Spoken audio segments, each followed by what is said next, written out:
Allez, bonjour à tous et bienvenue, une nouvelle vidéo sur le baromètre mensuel de l'immobilier pour ce mois de mai 2024. La source, comme d'habitude, c'est la FNAIM via le label. La baisse des prix se poursuit. À Paris, la baisse cumulée depuis le Covid ou la Covid est la plus forte depuis le début du siècle. Alors, en effet, aujourd'hui, comme vous avez pu constater au cours du temps, au cours de mes dernières vidéos, Paris subit une forte baisse. Et encore une fois, ce n'est absolument pas la seule ville qui subit une baisse aussi importante. On a également, par exemple, Bordeaux, on aura également par la suite, donc on a vu Strasbourg. Beaucoup de grandes métropoles corrigent aujourd'hui. Depuis 2023, donc le marché du logement ralentit sensiblement. Je pense que vous l'avez constaté à travers ces diverses vidéos, surtout le marché immobilier via les transactions immobilières. On a également le marché locatif qui ralentit. Le pourquoi du comment, c'est le quadruplement notamment des taux d'intérêt en 2 ans. Évidemment, lorsque les taux augmentent pour aujourd'hui les futurs acquéreurs, c'est plus compliqué d'obtenir des prêts. Au passage, là récemment, juste avant de tourner la vidéo, j'ai vu qu'aujourd'hui la Banque d'Angleterre à ce jour n'a pas effectué de baisse des taux. Même chose que la Fed, on va voir si la BCE suit le mouvement ou si elle va opérer une petite baisse. On verra ça également, je vous tiendrai au courant dans les prochaines vidéos. À ce jour, au niveau du fin du T1, on va dire début mai, on est en dessous, on va dire des 4% à peu près. En janvier, donc la FNAIM avait prévu une baisse, donc une activité en baisse de 8% avec 800 000 ventes en 2024, ainsi qu'une accélération de la baisse des prix. Comme d'habitude, c'est d'abord une baisse de volume et après une baisse des prix. Baisse de volume qui était importante, c'était l'année dernière, et aujourd'hui, cette année, c'est surtout une baisse des prix qui arrive. La baisse du nombre de transactions donc, se poursuit avec 835 000 ventes en France, avec moins 23% sur un an. On se rappelle les dernières, ce qui est quand même considérable. Elle entraîne dans son sillage les prix qui se poursuivent aujourd'hui. Leur baisse notamment avec moins 1,3% sur un an. Encore une fois, ça va dépendre également de la localisation de chaque bien, dans chaque département, dans chaque ville.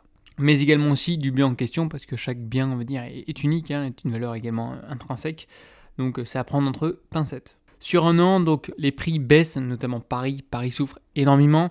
On est à moins 4,8%, ainsi que dans les plus grandes villes. Donc comme je l'ai annoncé, on a par exemple Bordeaux qui souffre énormément, on a Lille, on a Strasbourg. Ce qui résiste très bien, c'est la région PACA, notamment Nice. Nice, c'est la seule ville vraiment qui résiste très bien. Paris est repassé donc sous la barre des 10 000 euros avec 9 831 pour les appartements. Je mettrai en insertion et également différentes sources afin de justifier mes propos au niveau des prix des appartements à ce jour. Et la baisse cumulée donc des prix y est environ donc de 11% depuis septembre 2020 et même de 25% en euros constants, corrigé de l'inflation. Évidemment, il faut prendre également l'inflation en compte. Peu de personnes aujourd'hui prennent cette variable-là, mais c'est important.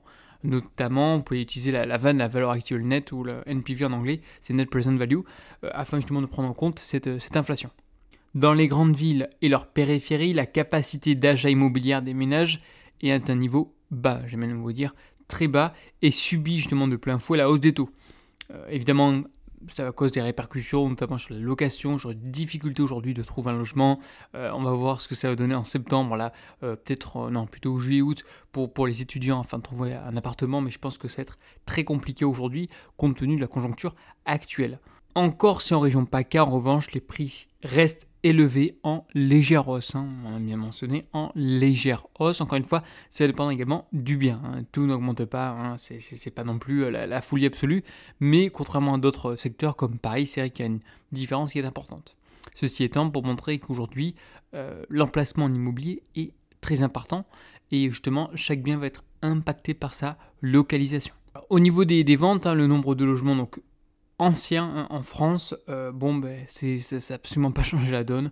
On est toujours sur une diminution relativement importante. On va voir si une correction au cours du temps, mais en tout cas aujourd'hui à ce jour, le nombre de ventes, c'est logique que ça suisse cette descente. Il faut absolument un effet catalyseur si vraiment on veut repartir vers le haut. Je ne pense pas que ce soit aujourd'hui la réponse de Christine Lagarde, début juin, qui va forcément changer la tendance de cette courbe, mais on va suivre ça prochainement au cours du temps. Au niveau de l'évolution annuelle des ventes par département, on est sur des chiffres assez négatifs, entre moins 30 et moins 18 dans l'ensemble, notamment sur toute la côte atlantique, mais également au niveau de la Méditerranée. Encore une fois, c'est l'évolution des ventes annuelles. et on a après sur entre moins 18 et moins 12 notamment. Bon ben genre l'Est, un peu le Nord, voilà, ça dépend. Mais dans l'ensemble, on n'est absolument pas dans le positif, contrairement à d'autres conjonctures immobilières que j'ai pu aborder sur cette chaîne. Au niveau du prix, voici l'évolution du prix des logements en France. Dans l'ensemble, on est toujours sur une tendance baissière. On a eu ici un croisement entre les appartements et les maisons, mais ça n'a absolument pas changé grand-chose à ce jour. Dans tous les cas, on est toujours dans une tendance baissière, à moins qu'aujourd'hui les appartements corrigent un petit peu, mais bon, dans l'ensemble, le marché aujourd'hui reste négatif. Au niveau de la zone géographique, en France dans l'ensemble, donc sur ce dernier mois, on est resté plutôt flat, il ne s'est pas passé grand-chose, hormis pour les maisons, que ce soit en Ile-de-France ou en province ou en France, on est toujours dans le négatif, encore une fois. Sur 3 mois également, ce qui souffre, c'est vraiment aujourd'hui les maisons. Donc Île-de-France, province, également en France. Donc on peut voir quand même qu'il y a une différence entre les maisons et les appartements. C'est également à prendre en compte. Bon, il ne faut pas oublier surtout, c'est l'horizon long terme. Sur 5 ans, on reste toujours aujourd'hui dans le positif. Même si, bon, on se rapproche. Sur 5 ans, on n'est qu'à 5,7%. Au niveau de l'évolution du prix des logements, donc au niveau de Paris, donc Paris a superformé aujourd'hui le marché entre 2016 on va dire et mi-2020, puis on a subi une forte diminution mi-2020 jusqu'à aujourd'hui. Alors pour l'instant le titre, bon ben pour l'instant la courbe est relativement, je viens de vous dire pas sans tendance, mais baissière, il ne s'est strictement rien passé. À côté de ça, donc Île-de-France hors Paris également, même chose, même topo. Alors on a peut-être une petite remontada, mais bon, ça reste relativement faible. Ce qui résiste bien, c'est toujours les stations balnéaires dans l'ensemble, qui a vraiment superformé le marché, juste après l'effet Covid. On a également aujourd'hui donc le top 10 des villes de province qui a corrigé, mais là potentiellement on va pouvoir peut-être rattaquer. Je dis bien peut-être, il faut évidemment un élément qui va catalyser la chose.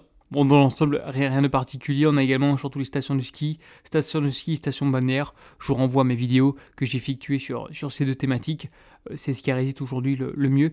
Mais c'est quand même deux types de marchés qui sont assez particuliers, donc à connaître avec les avantages et les inconvénients. Au niveau de l'évolution annuelle des prix par département, donc on est plutôt positif, je viens de vous dire, dans le sud. Sur l'ouest, bon, négatif, entre moins 5 et moins 2%. Encore une fois, c'est l'évolution annuelle des prix par département. Allez, la vidéo touche à sa fin, donc n'hésitez pas à liker et à vous abonner sur cette chaîne en question. Si vous avez des commentaires ou des remarques, n'hésitez pas. Et je vous dis à une prochaine vidéo. Allez, bye bye.